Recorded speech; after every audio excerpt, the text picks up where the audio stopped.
It is a well-known fact that the birch tree is our greatest natural ally when it comes to fire lighting in the woods. And today I'm going to show you what I think is the easiest way to get a fire going using just a spark and birch bark. To begin with, we're going to have to find our raw materials and we're going to look for a particular kind of birch tree. And what we're looking for are trees like this one, birch trees which are naturally shedding their bark. So trees like these young ones here are absolutely perfect. This is where you'll get the most stuff. And these are often found at forest edges and fringes or parts of the forest where the trees have fallen and new ones have moved in.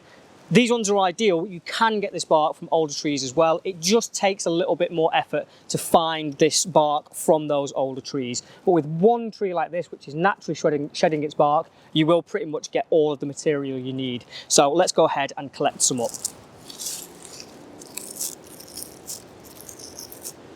So I've got my materials here, and what I've done is I've collected roughly a golf ball size bundle of birch bark. I always collect a little bit more in case things go wrong or in case my kindling isn't very good, but this should be sufficient and this will get us a good sort of start to our fire. But before we throw sparks into this, it's really crucial that we get this ball of birch bark and rub it in our hands. This does two things. It breaks the bark fibres up, and it also begins to warm that oil in the birch bark that makes it so good for fire lighting.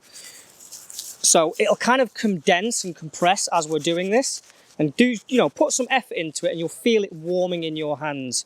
And then the size of that bundle is now significantly smaller. You're always going to lose a little bit, but there is still plenty of birch bark to go at here.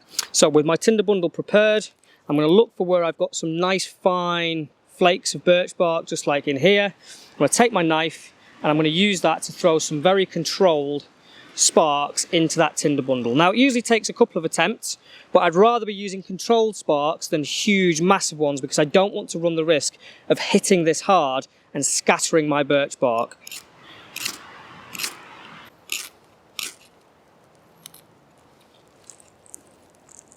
And there we go.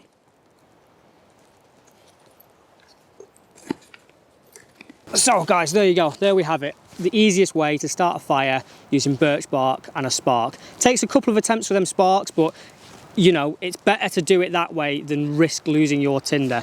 And this is going to burn for quite a while now, and I really love the smell of that betulin oil burning as well. So I could easily start getting my tinder onto this if I was using it to start a fire, and it's just an absolutely fantastic method for getting your fire going. And that really throws out a significant amount of heat as well. Like I can feel the heat of that from behind it with the wind from here, so it works very, very, very well.